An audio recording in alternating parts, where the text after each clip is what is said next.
Urongeye guhabwa ikaze mu kiganiro mu gihugu c'ivyiza. Cuno musi tugiye kurabira hamwe icigwa kivuga ngo abakobwa indwi ku mugabo umwe. Abakobwa indwi ku mugabo umwe nico cigwa cacu cuno musi. Dusenge. Uhoraho mwami ushobora vyose, tegeka bikaba, wavuga bigakomera, izina ryawe nirihabwe icubahiro. Mwami turagusavye ubane natwe nta kino cigwa, kandi uduhe gutahuzwa nawe ivyo ugomba yuko tuvumbura mwa kino cigwa. Mwami aba ari vyo uhereza, aba ari vyo ugaburira umugabo n'umugore n'imisore n'inkumi bagiye gukurikirana kino cigwa. Mbere nanje umusavyi wawe aba ari unshoboza, mw'izina ry'umwami wacu Yesu Kristo, amen. Bagenzi, unkundire kino cigwa tugihere ku buhanuzi bwa Yesaya. Ubuhanuzi bwa Yesaya bwari bwarabihanuye ngo uwo munsi abakobwa ndwi zofata umugabo umwe, bamubwire bati tuzokwirira ivyo kurya vyacu, tuzokwiyambika impuzu zacu, kimwe gusa duhe kukwitirirwa izina ryawe, nawe uduteturure. Yesaya igice ca 4 ku murongo wa mbere. Umugani ugana kariho. Ibi umuhanuzi Yesaya yabivuze mu buryo bw'umugani, yamara umugani ugana kariho. Dusomye mu bundi buhanuzi bwose hagenda hakoreshwa ibigereranyo biriho mu kuvuga ibyo bigereranyo ico navyo bigereranya. Nk'akarorero muri Daniyeli igice ca 2 mu gishushanyo Nebukadineza yarose umutwe w'inzahabu ugereranya ubwami bwa Babuloni. Umutwe ni ikintu kibaho kandi n'inzahabu nayirabaho, ariko uno mutwe w'inzahabu w'igishushanyo ntubaho mu buryo bugaragara, habaho ico ugereranya, arico bwami bwa Babuloni. Ubwo bubaho koko, bwarabayeho. Muri ubu buhanuzi bwa Yesaya abakobwa n'abantu babaho, kandi n'umugabo arabaho pe. N'uyu mugigwa bakora wo kwironderera umugabo umwe muri abakobwa benshi na wonyene utegerezwa gusohora ukabaho. Uturorero hariya mu gihugu ca Kameruni, umupasitoro yagize ubugeni n'abagore 3 icarimwe, kandi ahezagirwa mw'ishengero asanzwe arongoye. Mu gihugu ca Nigeria, umupasitoro w'umuvugishwa teye inda icarimwe abagore n'abakobwa 200 bo mw'ishengero ryiwe.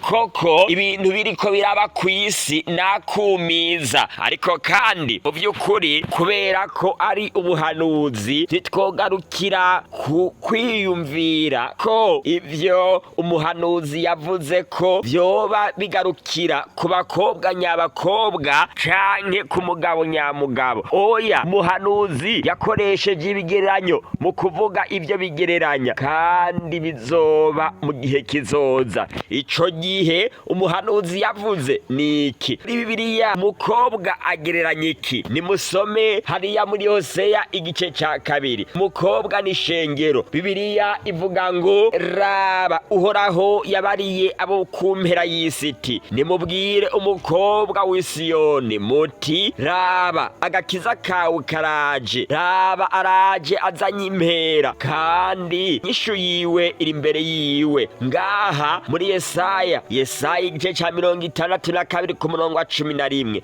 Ngaha umuhanuzi Yesaya yerekana ubwoko bw'Imana, ishengero ry'Imana nk'umukobwa w'i Siyoni. Hama rero naho umugabo ninde? Ni Yesu. Hariya mu cete ca 2 Pawulo yanditse igice ca 11 ku murongo wa 2 havuga ngo bafuhira ifuhe ryo kubw'Imana, kuko nabahaye umugabo umwe niwe Kristo, ngo ndamubashingire mumeze nk'inkumi tunganye. Twisunze ino mirongo tumaze gusoma, duca tubona ko umugabo muri Bibiliya canke umukobwa muri Bibiliya, umukobwa ari ishengero, nayo umugabo ni Yesu. Aba bakobwa indwi bagereranya nde none? Tumaze kumva yuko umukobwa ari ishengero. Bano bakobwa ndwi bategerezwa kuba nabo n'amashengero ndwi. Yamara mbega bano bakobwa ni ya mashengero ndwi tubona mu Vyahishuwe igice ca kabiri hamwe n'ica gatatu? Oya, ikintu nk'iki caravuzwe cane mu buhanuzi. Muri Bibiliya indwi n'igitigiri gishitse. None Bibiliya yoba iriko iravuga ko abakobwa bashitse?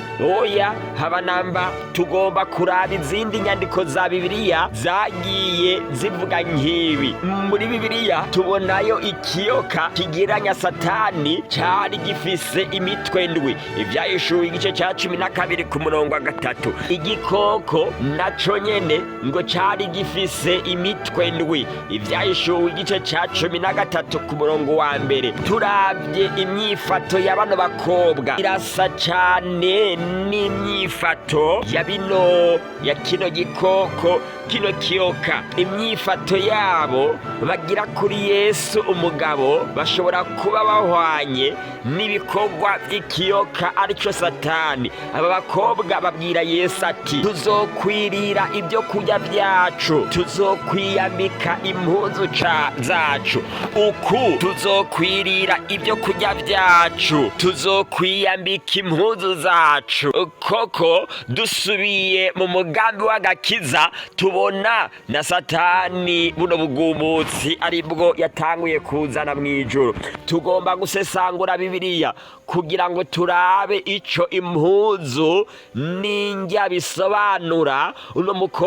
Bano bakobwa bavuga ko bazokwirira zino ndya zabo. Zino ndya bavuga n'izahe? Tuzokwiyambika impuzu zacu. Zino mpuzu bavuga n'izahe? Indya zisobanura ijambo ry'Imana. Nuko reka dusome ico Bibiliya ivuga. Igitabo co gusubira mu Vyagezwe. Nuko yabacishije bugufi, yemera ko musonza, araheza abagaburira manu mutari muzi, n'abasogokuruza banyu batigeze kumenya, kugira ngo abamenyeshe yuko umuntu adatungwa n'ivyo kurya gusa, ariko atungwa n'amajambo yose ava mu kanwa k'Uhoraho. Reba nawe ngaha muri uno murongo Bibiliya yerekana ko ivyo kurya abantu bahabwa vyashushanywa n'amajambo avuye mu kanwa k'Uhoraho.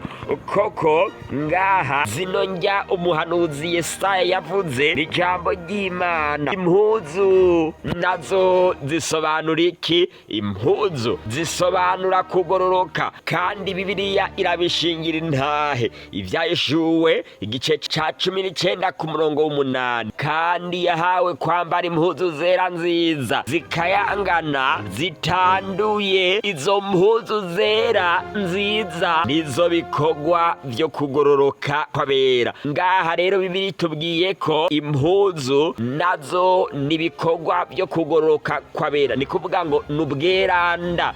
Ngaha rero impuzu nibikorwa vyo kugororoka canke se ukugororoka.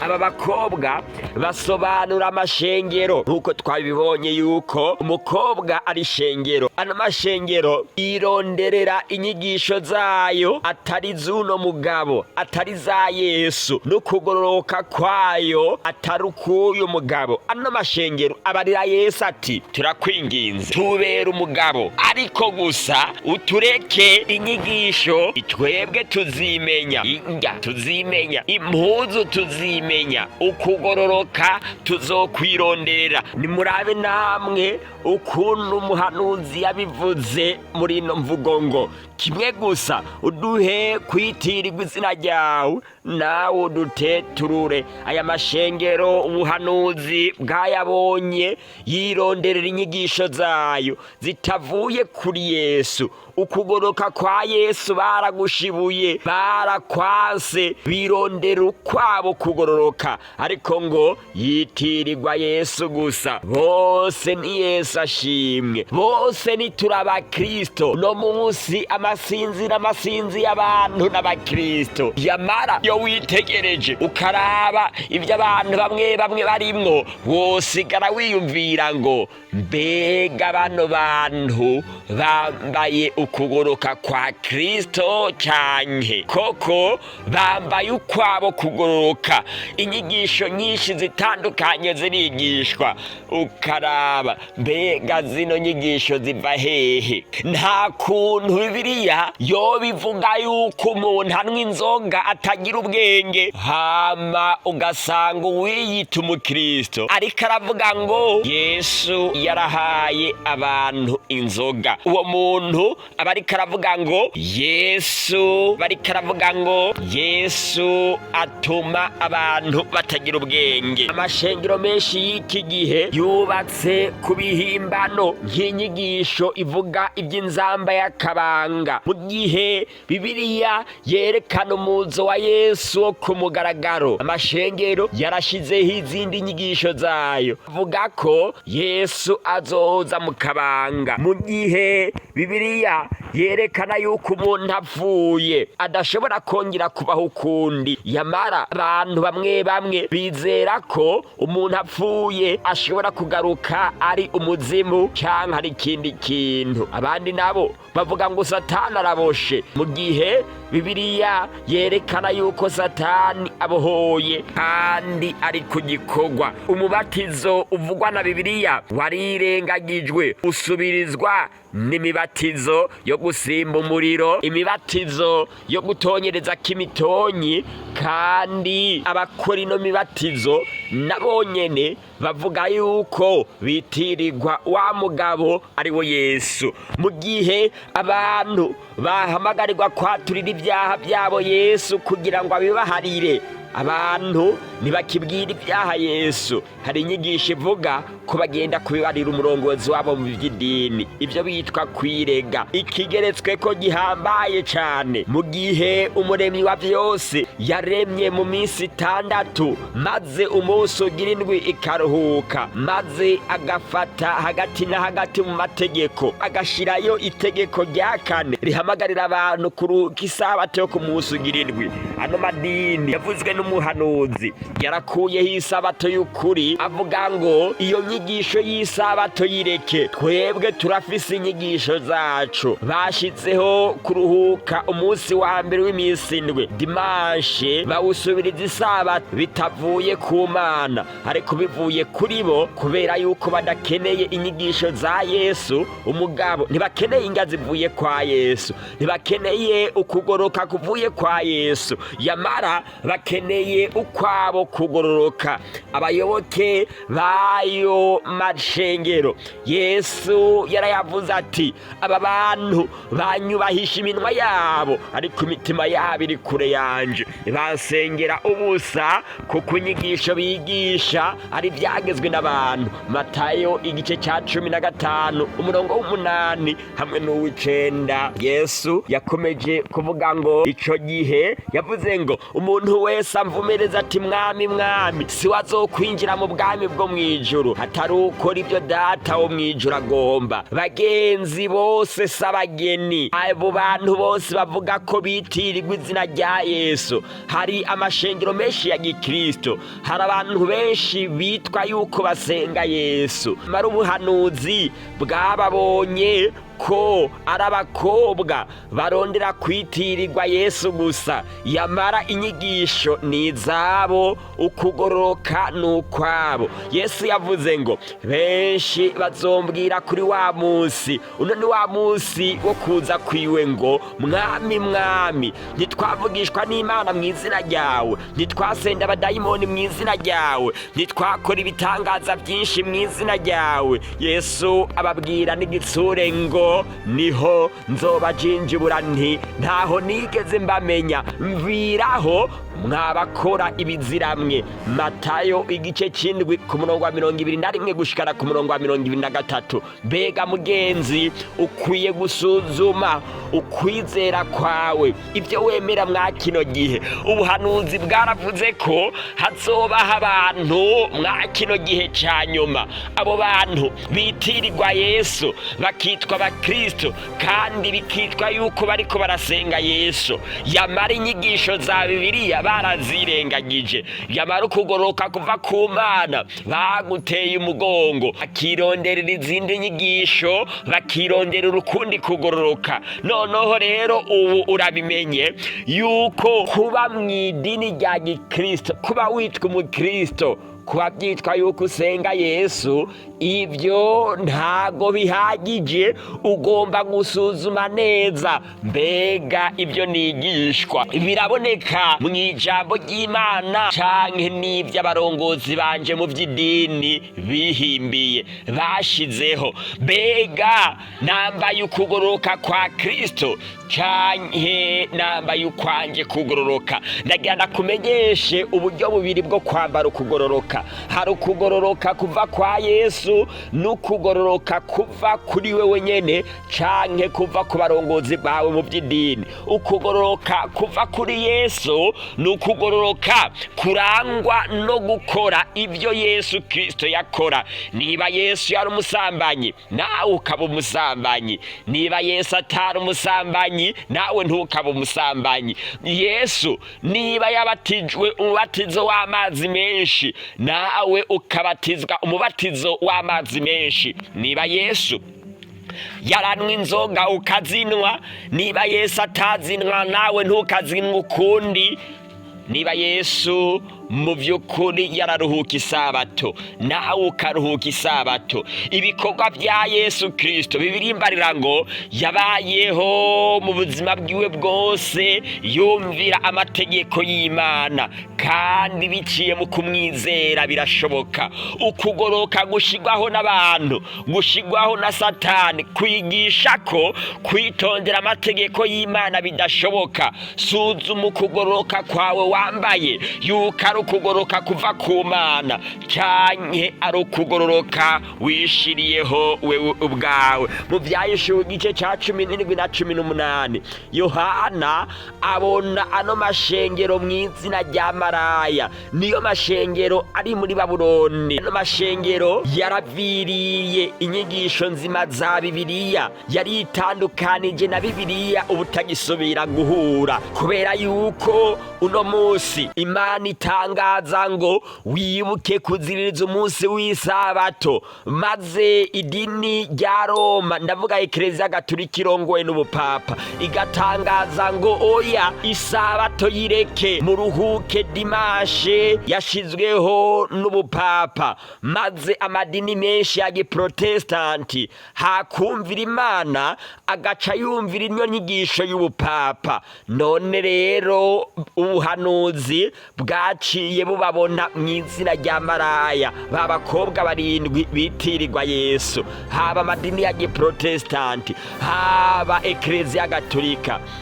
Bose bavuga yuko basenga Yesu, bitirirwa izina rya Yesu, yamara inyigisho bigisha nizagezwe n'abantu gusa. Izina maraya rishobora gukoreshwa ku mugore yari afise umugabo hama akagenda gusambana n'uwundi mugabo, mu gihe amadini ya giprotestanti yari yitwa yuko umugabo wayo yari akwiye kuba Yesu. Yamara yarateye umugongo Yesu, agenda kumvira inyigisho za dimashe n'izindi nyigisho z'ibihimbano zasizweho n'ubupapa. None ijwi riraguhamagara ngo bantu banje nimuviwe, kugira ngo mwoye gufatanya n'ivyaha vyiwe, mwoye guhabwa ku vyago vyiwe. Bibiliya ivuga ngo kuko ibyaha byiwe byarundanijwe bigashika mu ijuru, kandi Imana yibutse ukugabitanya kwiwe.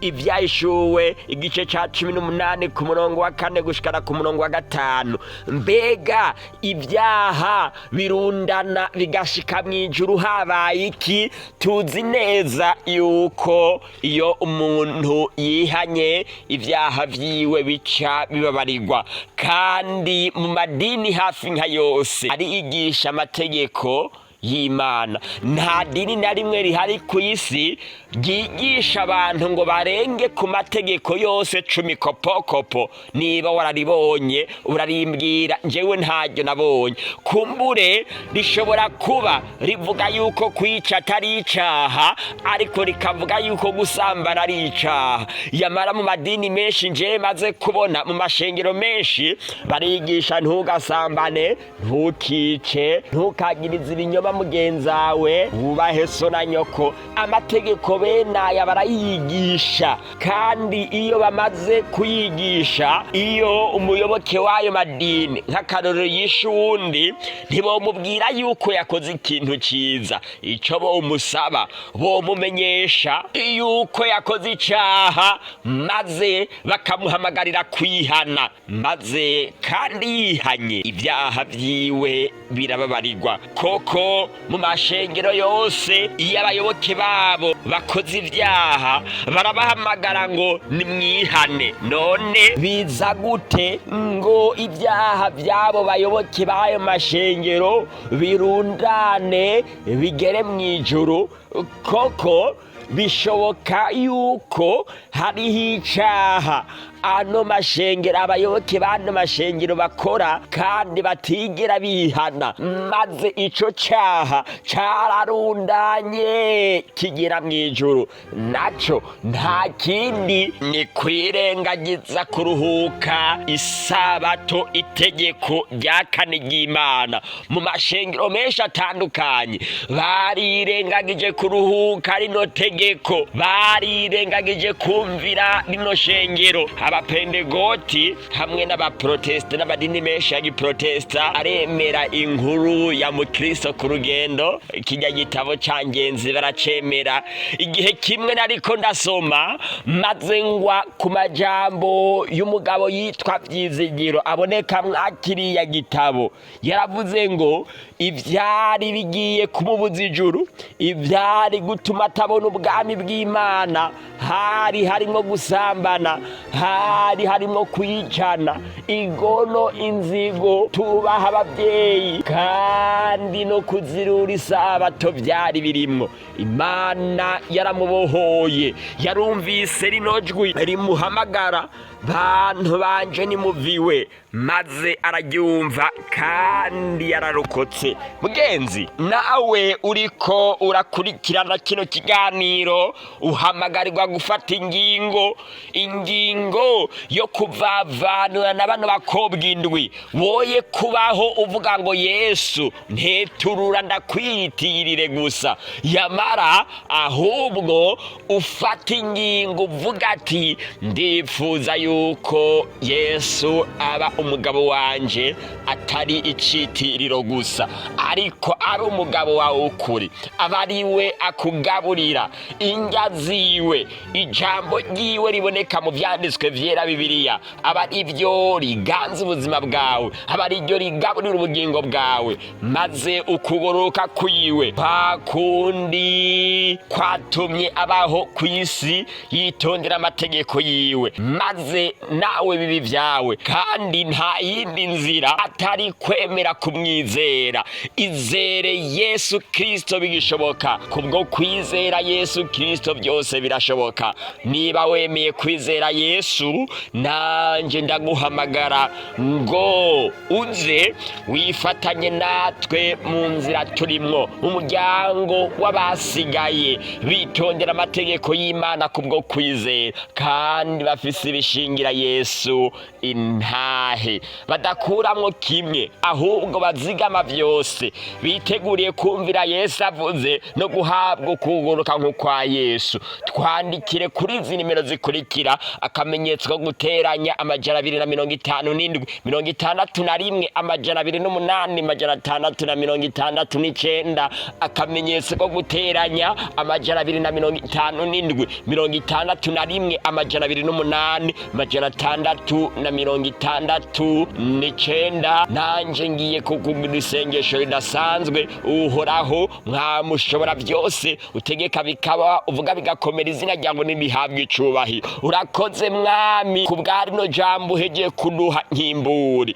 Tugomba kuvirira bano bakobwa indwi, ariko tukaba mu mukobwa umwe wakoye amaraso y'igiciro kinini, iryo shengero ryawe ry'abasigaye nk'uko baboneka mu vyanditswe vyera. None rero Mwami, uno muvandimwe wanje amaze gufata ingingo yo kukwizera, nanje ndamusengeye ngo mumurikire kandi umukomeze mu nzira atanguye y'ivyamuhemu, kugira ngo Mwami ashitse ivyo kugoroka kose. Kandi Mwami ndasenze sengera n'abagifise imitima ikomantaye, kugira ngo Mwami uyoroshe nk'inyama, bamenye yuko abagendeye ntibagome kuba abakwiyitirira gusa, ariko babe abagore nyabagore kandi ukunda, witeguriye kuraga ubwami bwawe bwo mwijuru. Reba gushasha imitima y'abantu birabuneje ndabuno bugingo. Kandi Mwami, abantu bose batanze imitwaro, abagwaye, abafise ibibazo bitari mwe mu buryo bwa hebo no mu buryo bw'umubiri. Mwami, abagore batakibana n'abagabo, bagabo bababajwe n'abagore babo, mbere n'abagore basinzikajwe n'ububi bw'abagabo babo, mbere n'ingo zisinzikajwe n'ububi bw'abana, kugira ngo Mwami zino ngo zose zitemberere. Mwami, buri wese icagukeneye ko nukimuhe, ariko Mwami ndagusenze ikiruta byose twese icarimwe duhe gukora ibyo ugomba no kugendera mu byo wihanikirije, kwitegura twiteguza n'abandi by'ubwami bwawe bwimirije vuba, mw'izina ry'Umwami wacu Yesu Kristo nibyo dusaba twizeye, amen. Umugenzi, ntiwibagire gukora partage kugira ngo buno butumwa bushike no ku bandi. Yesu aguhe umugisha, Yesu aguhe kwama umwizeye ibihe byose. Mwakira ijambo ry'Imana.